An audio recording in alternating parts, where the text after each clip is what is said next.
Dawes Craft Beer and Pizza on Singer Island is the ultimate spot to watch football. Win the weekly Dawes VIP football experience, including couch seating for Sunday games in front of the 15-foot HD screen for you and 5 friends, plus a $250 bar tab.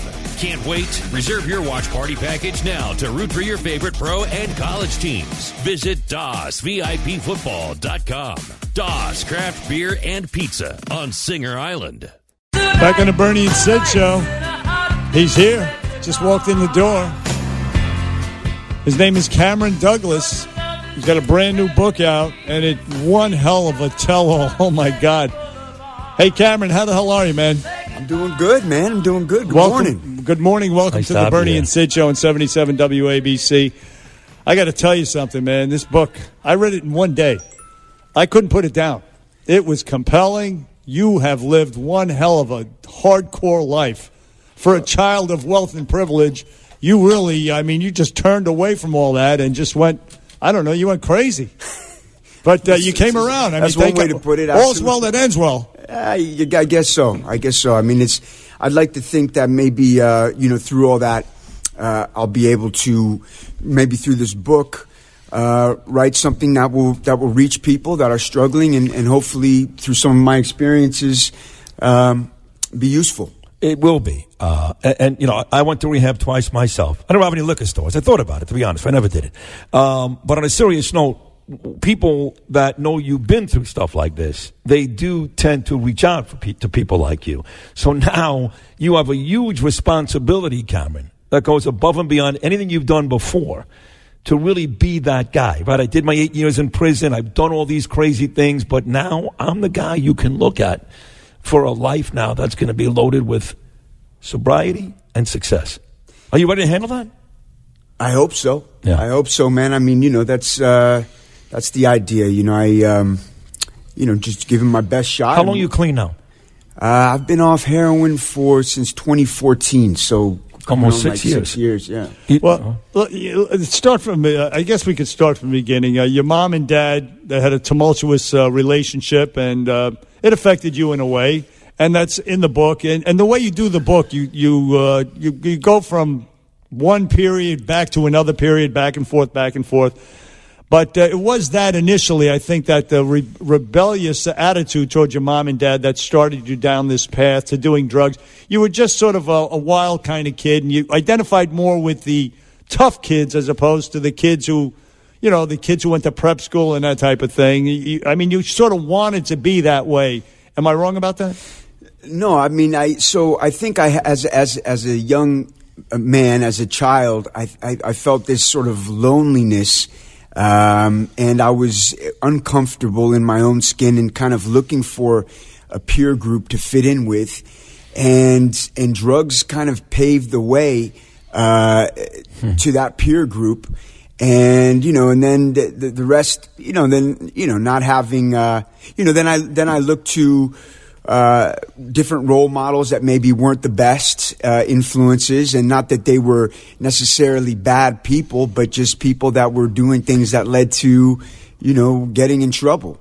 And that was sort of the course I took. You see, I took a different read than Bernie of the book. I felt like your parents' divorce crushed you because I think your mom was kind of that loving at-home mom. The whole thing started, I guess, with Kathleen Turner on the set of Romancing the Stone with your father.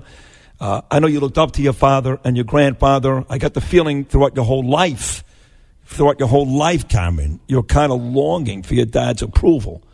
And I think when that happened between your mom and dad, and you're already in your throes of bad stuff already, but I think that crushed you. That's what I got from the book. Crushed you. It's hard to say. I mean, I remember when their divorce was finalized, and to be perfectly honest, their relationship was just in shambles by that point. And I actually... That's because he kept getting caught. I mean, she had pictures of him. She hired a private investigator. She had pictures of him in hotels, sordid actresses. I mean, she tried. She stuck around for a little while, right, Cameron? Eventually, it became too much. Well, there was two sides to that. I mean, it wasn't. I mean, he's a little more public and everything like that. But there's always two sides to every story. But back to what you were saying about the divorce. At the time when their divorce was finalized, the relationship was so rough that I actually felt a sense of relief. Now, whether or not subconsciously, I'm sure I was to a degree crushed, but it was a tough time for them. And I feel like, in general, when you love somebody, you want to see them happy. Sure. So if they can't be happy together, then it's better that they're happy not together. No doubt about it. The book is Long Way Home. Our guest is Cameron Douglas, who has lived one hell of an incredible life. And he tells all, and I mean all, in this book, Long Way Home. It's an incredible read. To advance it a little bit, Cameron, you're in the street, you're hanging out with your friends, you're skateboarding, you're doing blow, you're drinking, you're smoking weed. But eventually you get into this liquid coke, which really screws the hell out of you up. And, in fact, it's so much to the point where heroin actually was the cure for you in doing this liquid coke to get you off of it. Tell us a little bit about that experience. So up until that point it was my mid 20s when I was introduced to liquid coke. And up until that point, I was partying pretty hard, but I had a burgeoning music career as a DJ, and I had an acting career that was basically handed to me. And I was definitely partying hard, but still taking care of my responsibilities. But once I was introduced to that liquid coke and shooting coke, in about a year, it just chewed my life to pieces. I mean, just like anything that I had, worked all these years to kind of put together was just demolished. And, the next year it was just horrific, just alone, nothing going on. It was really just in 2 years of just destruction. I know that when we do stuff like this, people tend to call us selfish. We don't care. We're doing what you have to do. You got to get your coke, do whatever it takes to get it, your liquid coke, whatever. And I remember that there would be times for me, lonely in a hotel at night, right? And I would feel badly. I'd have a tremendous amount of remorse, knowing full well what I was doing to my wife, to my kids, to my parents. They didn't believe that, of course, till they became really, really learned about addiction. Then they started to realize that I'm not out there every single day trying to screw you, And I would imagine that during these dark moments that Bernie just brought up, when you're out there scoring liquid coke, and like you just said, for a year just doing nothing but that, alone and lonely, you had to have feelings of, my God, my parents, they must really be sick about this, but you couldn't do anything about it, right?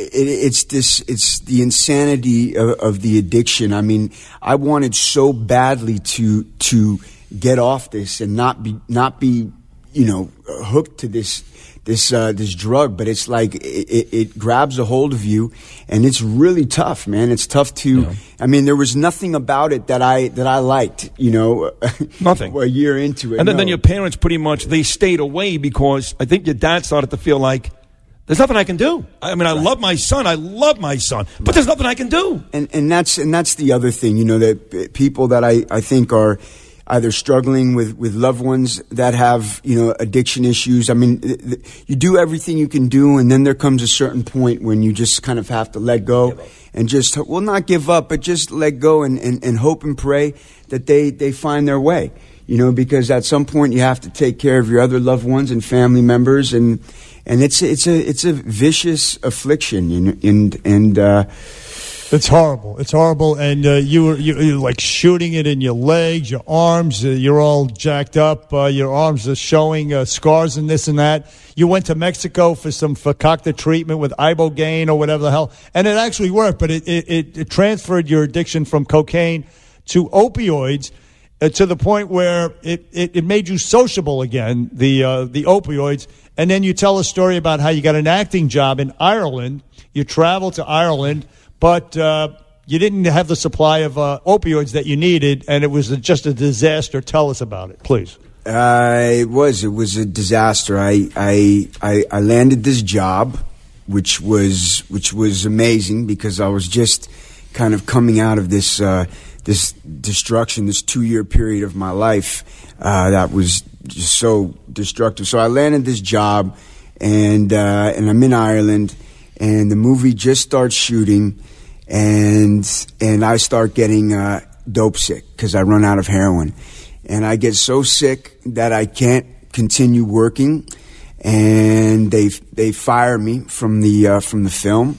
You actually went to Germany to try to find some heroin. You couldn't get it. You go back to Ireland, and you're still in the same situation, and then they fired you after that. Yeah, I mean, as any good addict does, you try to do everything you can do to keep it going.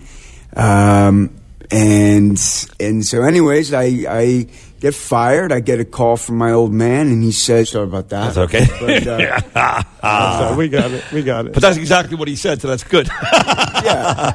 Right. And so, I at the time I was living with a woman that I felt loyal to. She'd been through a lot with me. Erin. But yes, exactly. But really, it's just that addiction. It's so it will give you any reason to not try to get yourself together.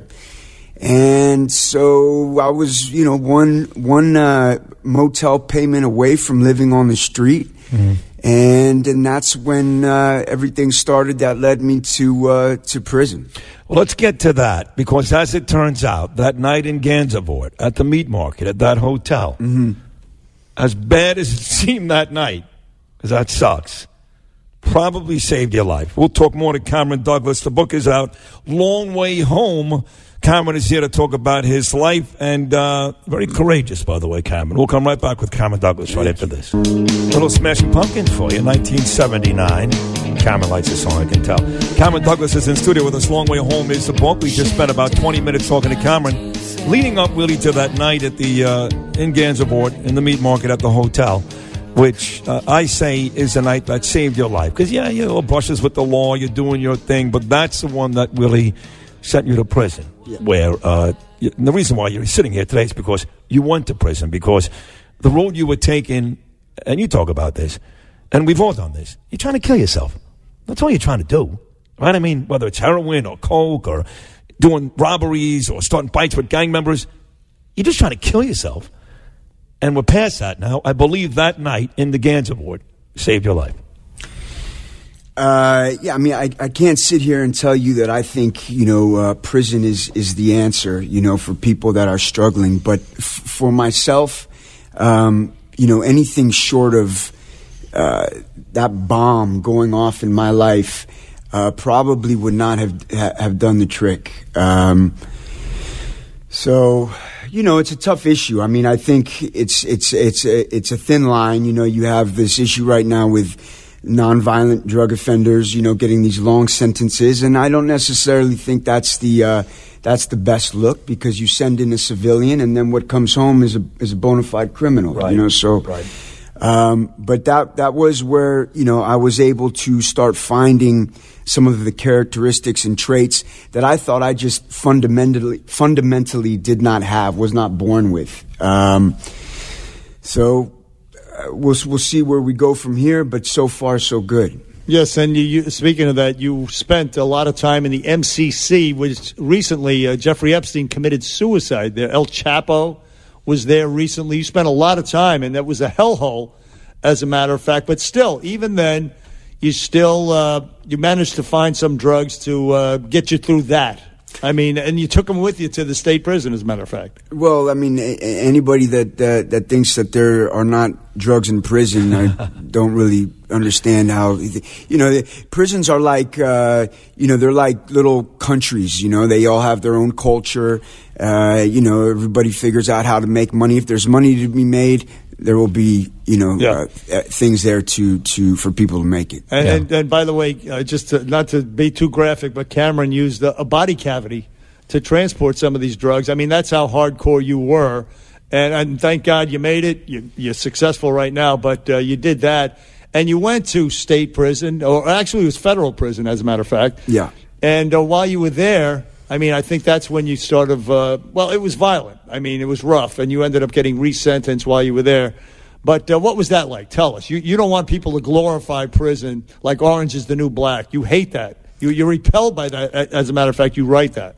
Well, I mean, to be perfectly honest, I've never watched the show, as I understand it, I mean, so it depends. Prison, there's many different security levels, and minimum security prison is not really what prison is like. And I think Orange is the New Black takes place at a minimum security. Right. And that's actually where I started my prison sojourn. I had a very atypical journey.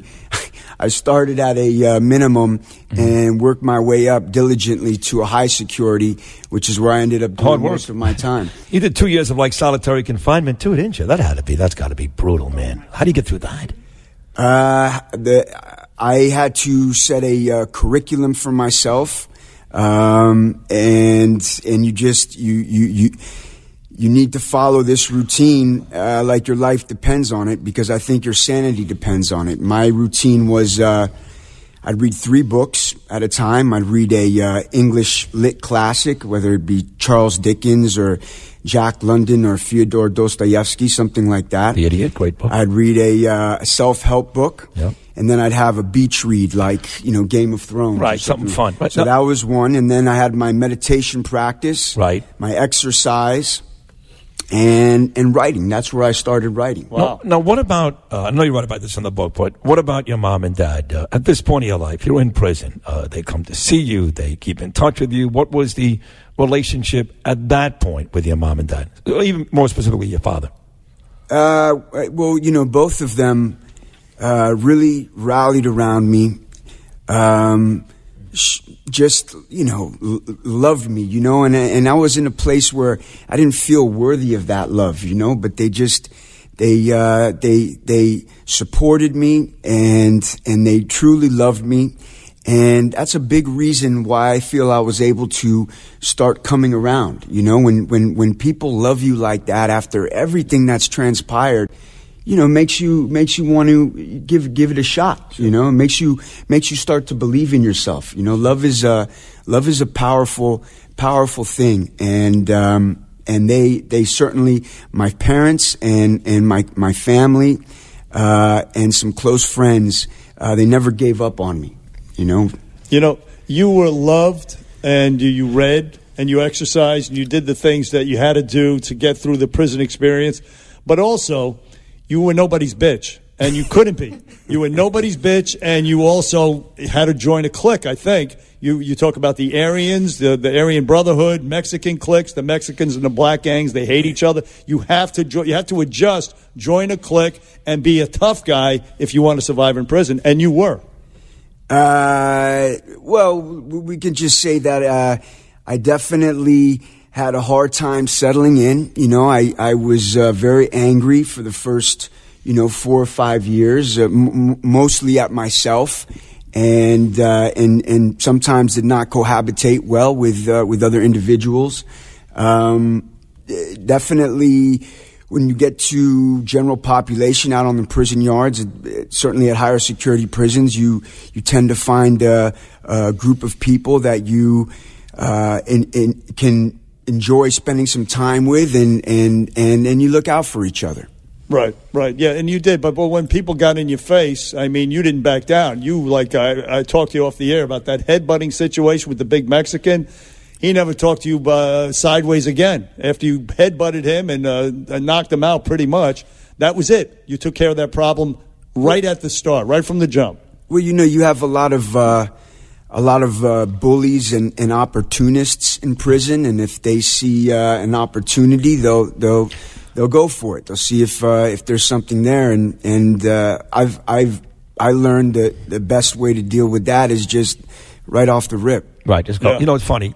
Bernie's bringing up these stories, and I get and if I'm wrong, I'm wrong, but I get the feeling you don't want to talk about it. You wrote about it in the book, but you're not impressed by yourself. It doesn't make you feel like a tough guy. In fact, that if you're going to stay good the rest of your life, that stuff like that needs to be in the distant rear of your mirror. Resentment, fights, tough guy, that's going to put you back out in the street in 15 minutes. So I know what's in the book, but as Bernie's talking about it, I see you're kind of cringing like, I know, but that's not what I need to be now. That's got to be over. It makes it's I've had experiences and makes for a good book. Hopefully, people find it interesting. Makes for a book, great read. Right. Definitely not something that I like to glorify. It's not the message that I like to send to I have 5 younger brothers and sisters. Right. And I have a daughter, and I felt that. I felt the energy coming from you, that you have a message that goes above and beyond all these crazy stories in the book, which you can share with everybody right now. Cameron Douglas, what is your message now with all these wild stories? What do you do now with the rest of your life? Well, I think we live in a world where letting better men and women fight the good fight and standing on the sidelines are over. We live in a world where I think everybody's got to do a little bit to help out. And so I'd like to do my little piece, whatever that looks like. I'm trying to find my way right now, and hopefully this book can be helpful and useful, and that's really my goal, is to leave a positive mark rather than a negative one. Well, listen, this book goes a long way to that. By the way, how's Pappy, Kirk Douglas, your grandfather? He's 103 years old. How the hell is he? He's the best, man. I love him. He's my inspiration. I have breakfast with him every Wednesday morning. Really? And I bring my daughter over to see him every weekend. And he's a tank, man. He's 102. He's sharp as can be, has a great sense of humor. He figured out how to use FaceTime, and he's all over it, man. That's funny. Every night, he has his lineup, and he's calling great. everybody. It's beautiful. I love him as well, and your dad, Michael Douglas, as well. Look, Cameron Douglas, we're out of time, but the book is Long Way Home. Listen, we thank you for coming in on the Bernie and Sid Show, but more importantly, we wish you Godspeed, good luck, and thank you for the book and your honesty. It's inspirational. Good luck to you.